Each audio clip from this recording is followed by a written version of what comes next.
శ్రీ గురుభ్యో నమః. 2024 ఏప్రిల్ 15వ తేదీ ఉదయం నుంచి 30వ తేదీ అర్ధరాత్రి వరకు ఉన్నటువంటి రెండవ పక్షంలో మేషరాశిలో జన్మించినటువంటి జాతకులకి ఫలితాలు, సూచనలు, సలహాలు క్లుప్తంగా 4 పాయింట్లలో తెలియజేయబోతున్నాను.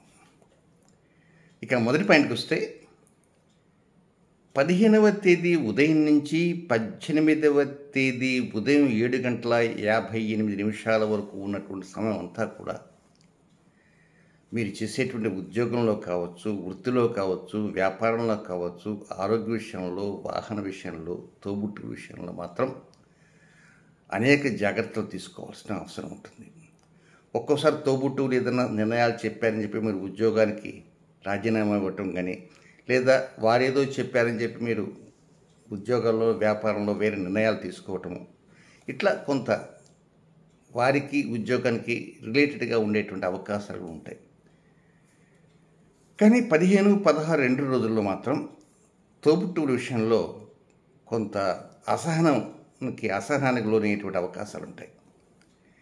కానీ 17వ తేదీ పూర్తిగా ఉద్యోగ లావాదేవీలలో వ్యతిరేక నిర్ణయాలు మాత్రం తీసుకోవద్దు.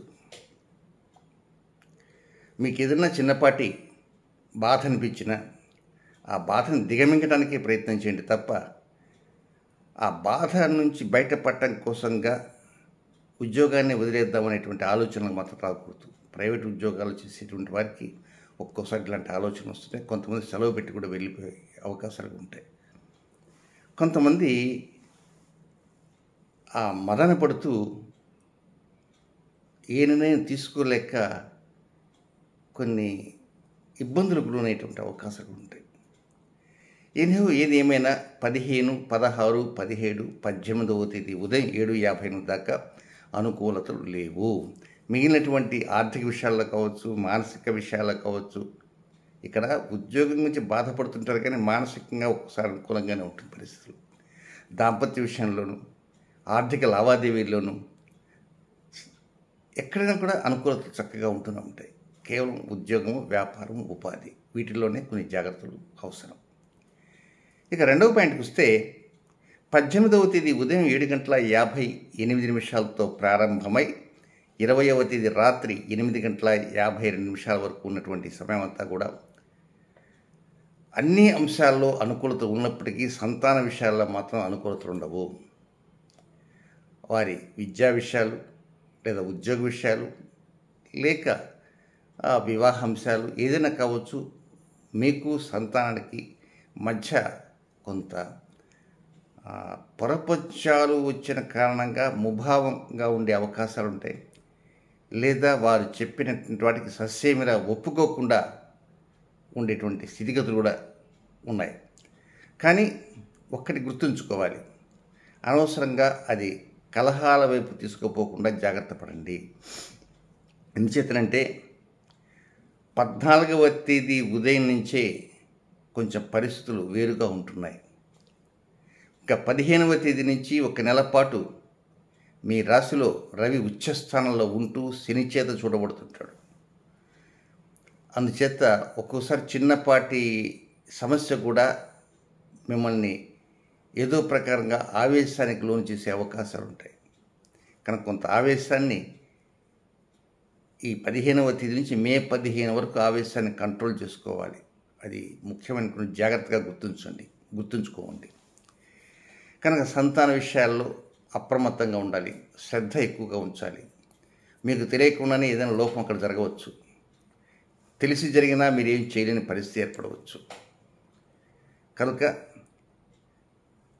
వారి యొక్క విషయాల్ని జాగ్రత్తగా ఆలోచన చేస్తూ, అవలోకిస్తూ, ఆ తర్వాత అధిక శ్రద్ధ చూపించిన అవసరం ఎంతైనా ఉందని గుర్తుంచుకోండి.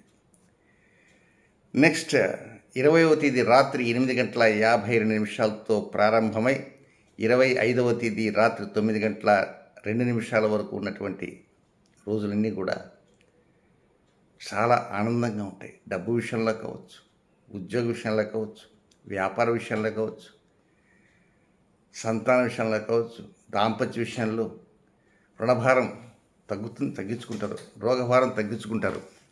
ఇక అక్కడి నుంచి శత్రువులుగా ఉండేటువంటి వారిపైన కూడా విజయం సాధించేటువంటి అవకాశాలు ఉంటాయి. సో 21, 22, 23, 24, 25 5 రోజుల పాటు అన్ని అంశాల్లో ఫేవరబుల్. ఏ అంశంలో కూడా వ్యతిరేకత లేకుండా అన్ని అంశాల్లో ఫేవరబుల్గా ఉంటుంది. భాగస్వామ్య వ్యాపారం చేసేటువంటి వారికి అనుకూలతలు ఎక్కువగా ఉంటాయి. వివాహం కానటువంటి వారికి కొంచెం తీపి తీపి వార్తలు వచ్చే అవకాశాలు ఉంటాయి. ప్రేమికులుగా ఉండేవారికి మంచి స్థితిగతులు ఉంటాయి. దంపతులుగా ఉండేవారికి మెరుగైనటువంటి అవకాశాలు వస్తుంటాయి. కనుక దేంట్లో కూడా వ్యతిరేకతలుంటూ ఉండవని కూడా గుర్తుంచుకోవాలి. అయితే ఈ సమయంలో అంటే 21, 22, 23, 24, 25 ఈ సమయంలోనే క్రొత్త ఆశలు ఏవైనా చిగురించే అవకాశాలు ఉంటాయి. ఇన్ కేస్ అలాంటి ఆశలు కనుక చిగురిస్తే ఆశ మీకు అనుకూలంగా అవుతుందేమో అనే ప్రయత్నం చేసినప్పుడు అది ఇన్ కేస్ అది ప్రయత్నం ఫలించిందనుకోండి, ఆ రహస్యాన్ని మాత్రం కొంచెం బహిర్గతం చేయవద్దు. 21, 22, 23, 24, 25 ఈ 5 days వెరీ ఫేవరబుల్. నెక్స్ట్ ఇంకా చివరిగా ఉన్నటువంటి 4వ పాయింట్ 25వ తేదీ రాత్రి 9:02 ప్రారంభమై 30వ తేదీ అర్ధరాత్రి వరకు ఉన్నటువంటి సమయం మాత్రం ఇది కొంచెం నానుచుడు వ్యవహారంగానే ఉంటుంది. ముఖ్యంగా అష్టమచంద్ర దోషము అని అప్పుడప్పుడు చెబుతుంటారు. అలాంటి అష్టమచంద్ర దోషమే ఇప్పుడుంది. 25వ తేదీ రాత్రి 9:02 నుంచి 28వ తేదీ వేకుంజాము 4:29 దాకా ఉంటుంది అష్టమచంద్ర దోష సమయము అని. కనుక ఈ టైంలో డ్రైవింగ్ జాగ్రత్తగా ఉండాలి. హడావుడిగా డ్రైవింగ్ చేయకూడదు. ఏదైనా ఒక కార్యక్రమానికి ఎక్కడికైనా వెళ్ళాలనుకుంటే అన్నీ తీసుకుని వెళ్తున్నామా లేదా మర్చిపోయామా అనేటువంటి రీతిగా ఆలోచన చేయాలి. ఈ అష్టమచంద్ర దోషం సమయం అనేది ఒక పర్టికులర్ పాయింట్ని కాదు, ఏ పాయింట్లైనా సరే ఇది కొంచెం వ్యతిరేకతను ఇస్తుంటుంది. కనుక ఎప్పుడైనా గుర్తుంచుకోండి, అష్టమచంద్ర దోషము అంటే ఇది అన్నింటా కూడా అనుకూలం కాదు అని గుర్తుంచుకోవాలి. అదే దీంతోపాటు 28, 29, 30 లాస్ట్ 3 రోజులు కూడా తండ్రి లేదా తండ్రి వైపు వారు, చిన్నాన్న, పెదనాన్న, మేనత్తలు లేక తండ్రితో సమానంగా ఉండేవారు, ఇలాంటి వారితో కొంత విభేదాలు పడుచూపేటువంటి అవకాశాలు ఉంటాయి. ఒక్కోసారి నాకు అదృష్టం సరిగా లేదు, దురదృష్టం వెంటాడుతుందని కొంచెం మీరు మానసికంగా కృంగేటువంటి అవకాశాలు ఉంటాయి. ఇదే లాస్ట్ 3 days మాత్రం అన్ఫేవరబుల్ డేస్గానే చెప్పాలి. అయితే ఇక్కడ 17వ తేదీ శ్రీరామనవమి పర్వదినాన్ని ఆనందోత్సవాలతో జరుపుకోవడానికి ప్రయత్నం చేయండి. నెక్స్ట్ 16వ తేదీ ఆ రోజు పుష్యమి నక్షత్రం. ఆ రోజు వారం వచ్చి మంగళవారం. పుష్యమి నక్షత్రానికి అధిపతి శని. ఆ శని క్రోధినామ సంవత్సరానికి రాజు. మంగళవారానికి అధిపతి కుజుడు. ఆ కుజుడే రాజు. కనుక ఈ మాట చివరిలో ఎందుకు చెబుతున్నానంటే 16వ తేదీన ఎవరైనా కలహాలుగా మాట్లాడుకుంటుంటే అటు వెళ్ళి విందామని మాత్రం అనుకోవద్దు. లేదా మీకు ఉద్యోగ విషయంలోనూ లేక తోబుట్టు విషయంలోనూ ఎక్కడన్నా చిన్న పొరపచ్చాలు వచ్చినా వెంటనే దాన్ని ఆవేశంగా మీరు మాట్లాడి అనవసరంగా సమస్యలు మాత్రం తెచ్చుకోవద్దు. యథావాత చెప్పొచ్చేది ఏంటంటే 16వ తేదీన ఆవేశాలకు లోను కాకూడదు. 16 ఉదయం నుంచి 16 రాత్రి దాకా అనుకోండి, నిద్రపోయే సమయం వరకు ఆవేశాలకు దూరంగా ఉండాలి. ఇకపోతే కొన్ని వ్యతిరేక సమయాలంటూ ఉన్నాయి నక్షత్రం వారీగా. ఆ సమయాలు ఎప్పుడంటే అశ్విని నక్షత్ర జాతకులకి 15వ తేదీ ఉదయం 6 గంటల దగ్గర నుంచి 16వ తేదీ ఉదయం 6 గంటల వరకు, తిరిగి 24వ తేదీ రాత్రి 12:41 నుంచి 25వ తేదీ అర్ధరాత్రి దాటిన తర్వాత 2 గంటల 24 నిమిషాల వరకు ఇది అనుకూలమైన సమయం కాదు, వ్యతిరేకమైన సమయము. రొటీన్ కార్యక్రమాలు చేసుకోవచ్చు. నెక్స్ట్, భరణి నక్షత్రంలో జన్మించిన జాతకులకి 16వ తేదీ ఉదయం 6 గంటల నుంచి 17వ తేదీ ఉదయం 5 గంటల 16 నిమిషాల వరకు ఇది అనుకూలమైన సమయం కాదు, విసర్జనీయ సమయము, అన్ఫేవరబుల్ టైం. ఇది కాక మళ్ళా నెలాఖరులో అంటే 25వ తేదీ అర్ధరాత్రి 2 గంటల 24 నిమిషాల నుంచి 27వ తేదీ వేకుంజాన 3 గంటల 40 నిమిషాల వరకు కూడా అనుకూలమైన సమయం కాదు. రొటీన్ కార్యక్రమాలు చేసుకోవచ్చు.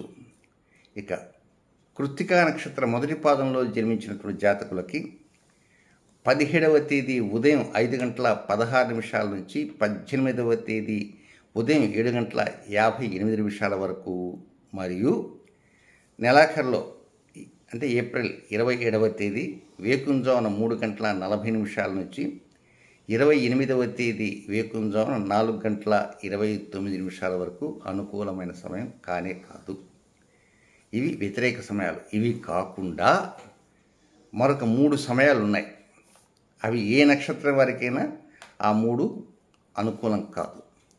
ఆ 3 ఎప్పుడెప్పుడు ఉన్నాయంటే 19వ తేదీ ఉదయం 6 గంటల 46 నిమిషాల నుంచి అదే రోజు అంటే 19 రాత్రి 8 గంటల 4 నిమిషాల వరకు. రెండవ సమయం 23వ తేదీ వేకుంజామున 3 గంటల 25 నిమిషాలతో ప్రారంభమై 23వ తేదీ సాయంత్రం 4 గంటల 15 నిమిషాల వరకు. ఇది కూడా అనుకూలమైన సమయం కాదు. మూడవది 26వ తేదీ రాత్రి 8 గంటల 5 నిమిషాల నుంచి 27వ తేదీ ఉదయం 8 గంటల 17 నిమిషాల వరకు. ఇది కూడా అనుకూలమైన సమయం కాదు. కనుక ఇవి ప్రతికూల సమయాలు. రొటీన్గా చేసేటువంటి కార్యక్రమం మాత్రం చక్కగా చేసుకోవచ్చు. సో మొత్తం మీద గమనించవలసింది ఏంటంటే ఈ నెల 23వ తేదీన కుజుడు రాహు చెంతకు చేరబోతున్నాడు. గుర్తుంచుకోండి, కుజుడు రాహు చెంతకు చేరబోతున్నాడు. అక్కడ చేరినటువంటి కుజుడు రాహుతో కలిసి జూన్ దాకా ఉంటాడు, జూన్ 1 దాకా. అంటే ఏప్రిల్ 23వ తేదీ దగ్గర నుంచి జూన్ 1వ తేదీ వరకు కొంచెం డబ్బు ఖర్చు అయ్యే అవకాశాలు ఎక్కువగా ఉంటాయి. ఇందుకోసం ప్రత్యేకంగా ఒక వీడియో చేయటం అనేది అనవసరం. అందువల్ల దీంట్లో చెప్తున్నాను ఈ పాయింట్. సో 23వ తేదీ దగ్గర నుంచి జూన్ 1వ తేదీ దాకా అనవసరంగా డబ్బు ఖర్చు అయ్యే అవకాశాలు ఎక్కువగా ఉంటాయి. రెండవది, కొన్ని కార్యక్రమాలు చిట్ట చివరి దాకా సక్సెస్ అవుతుంటాయి. చిట్ట చివరిలో సడన్గా ఫెయిల్ అయ్యేటువంటి అవకాశాలు ఉంటాయి. అది కుజరాహు బంధనం, నాగబంధనం అంటారు. సరే, ఇది ప్రపంచవ్యాప్తంగా ఉంటుంది. కొంచెం మీరు రాజకీయాల్లో ఉండేవారైతే కొంచెం జాగ్రత్తగా ఉండటానికే ప్రయత్నం చేయండి. అది లెంగ్తీ పీరియడ్ 23 దగ్గర నుంచి జూన్ 1వ తేదీ వరకు అది కుజరాహు నాగబంధనం అని. కనుక టేక్ కేర్. శుభం.